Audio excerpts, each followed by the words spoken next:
let me just explain the problem. So for heroes, it has a value, and it means it has a power of like 142, and monsters also have a power of like 11523.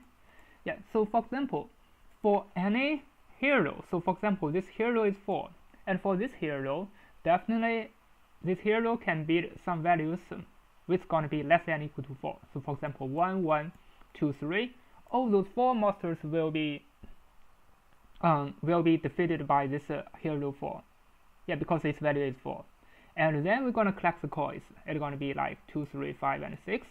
And in total, it's gonna be 16. And for this value, 4, it's gonna be 16. And similarly for this one, it's gonna be 5, and this 2, it's gonna be collect this 1, 1, and this 2. So the value is gonna be 2 plus 3 plus 5, which is gonna be 10. But in this way, the time complexity is gonna be n squared, and definitely it didn't work because n is 10 to the power 5. Yeah. So this means we need to sort the heroes array, and still we need to sort the monsters array, and then we're gonna use two powders to solve the problem. Yeah. So the idea is very straightforward. We can sort the heroes array like 1, 2, 4, and then we can sort the monsters array like 1, 1, 2, 3, 5. Yeah. So while we are sorting the array, we also have the values. So the values for the coins is gonna be like 2, 3, and this 2 gonna be 5, and this 3 gonna be 6, and this 5 gonna be 4. Yeah. So while we are sorting this like 1 to 4 for the heroes, definitely we need to have the index. So for 1, index it is 0, because for the final answer we need to return according to the right index. It's going to be 0, and this 2 it's going to be index 2, and this 4 is going to be index 1. Yeah. If we know all such information, so definitely we've already solved the problem. We just need to use two powders to solve it. So let me prepare a heroes array. So inside of the heroes array, I'm going to prepare a sorted array. So inside, it's going to be the hero value and index for ith in enumerate the heroes. Yeah, because at last we needed to use this index to find the right position for the final values for the heroes. Yeah. And similarly, let me just prepare a monster and coins array. Definitely, it is another sorted array. It's gonna be two values, the monster and coins. Yeah, basically, the monsters and the coins. So for monster and coins, in rape of monsters and coins. Yeah, so this is another sorted array, and this means we can use two powders directly to solve the problem. Yeah. So let me prepare n and m. N gonna be length of the heroes, and m gonna be length of the monsters. Now we're gonna use two powders to prepare the final result. Let me just prepare a total. This means the total number of coins. So after sorting the two arrays, like the heroes array and monster coins array, definitely the total value going to be increasing. It's like 5, 10, and 16. And finally, we just need to find the right order according to this index I. So total going to be starting from 0. Now we're going to use two powders, while I less than n and j less than m. So first of all, we can check the value of the heroes. Yeah. So if this hero, definitely if this for example this one is more than or equal to the value from the monsters, we can continue to check the monsters. Yeah. Otherwise, we're gonna check the final result. If heroes I 0 more than and equal to the monster coins of j 0, because the 0 is the monster's power, monster's value. Yeah. So we can update the total 1 plus equal to monster coins of j and 1, because we need to collect the coins, and j we can update it, j gonna plus equal to 1. Else we're gonna accumulate the final result. So what's gonna be the result? Let me prepare an answer array because I want to put it inside an answer.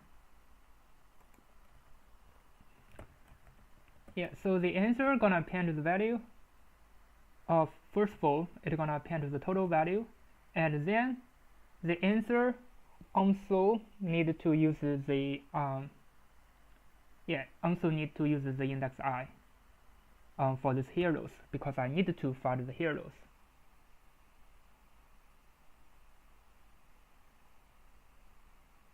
And then I gonna plus equal to 1 because I need to check the next heroes.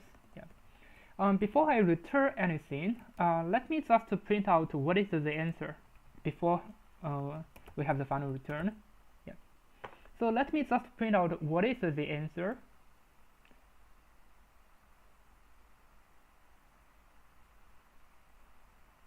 Oh, I didn't prepare ing, so let me just prepare ing. Ing gonna be equal to 0 and 0.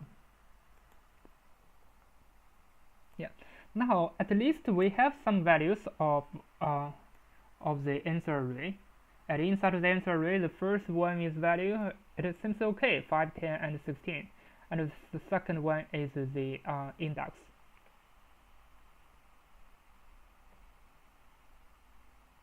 Yeah.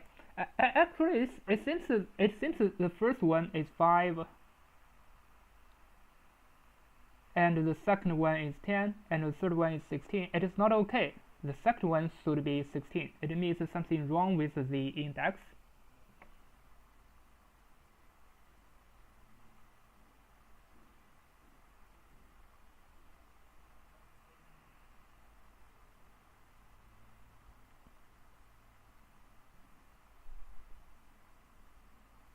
Yeah, so let me just print out the heroes to check what is inside heroes array.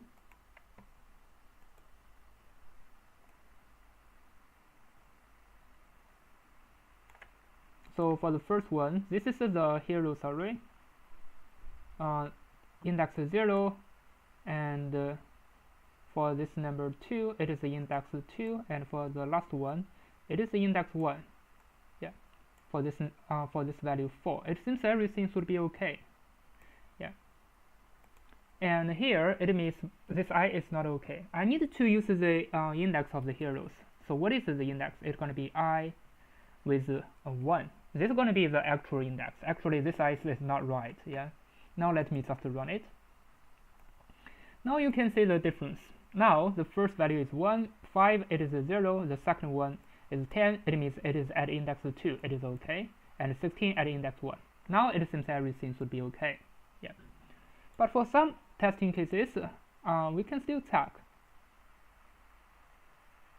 Yeah, the answer is empty. Actually, it should have a value.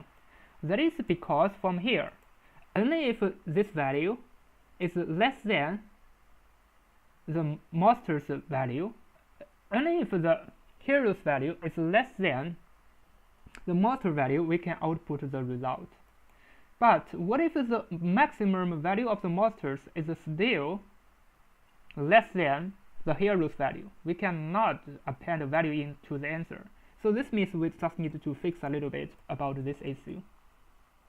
Yeah, it happens a lot in Leetcode problems. Yeah, it seems we need to just append a value inside of the master's coins array, and this value is going to be an infinity, and the coin is going to be 0. So this is just a dummy value for us to make the problem really easy to solve. Yeah. Now let me just prepare print out the answers array. Yeah. Now what happens? Yeah. Now it seems the length of the answers array gonna equal to the length of the final result. It seems everything should be okay. Yeah. As we can see.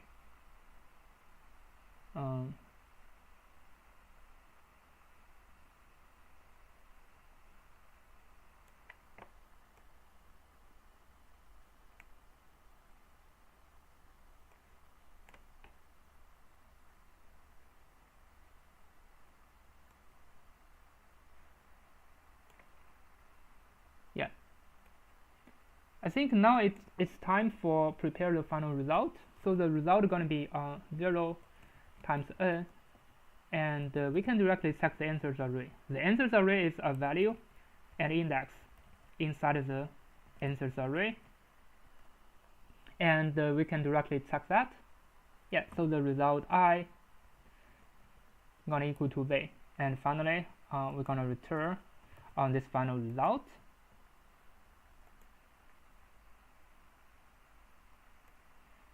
Yeah, it seems that some testing cases it didn't work for some testing cases. Yeah, let me check that.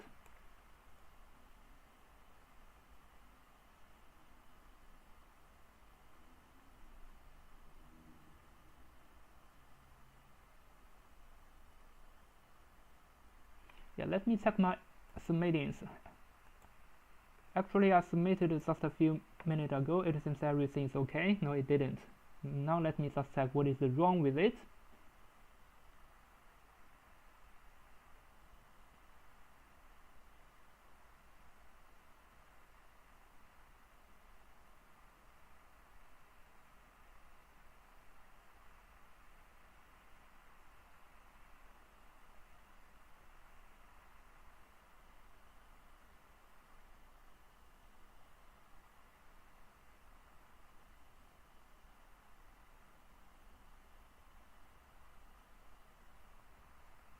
Yeah, it seems everything should be okay. No, it should be. Yeah, this one should not be the length of the master array. This should be the master choice array. This is something I did wrong, because we just append value and I forgot to append this master choice array. Now let me just run it. Yeah, now as you can see, everything should be okay for the problem. Yeah. So I should be always careful with the value, because we append this value, so we need the length of the master choice array. In this way, we can check all the possible values and we can put it inside our final result. Yeah, now let me just submit it to check if it works. Now as you can see, it passed for all testing cases, and I think the speed is okay.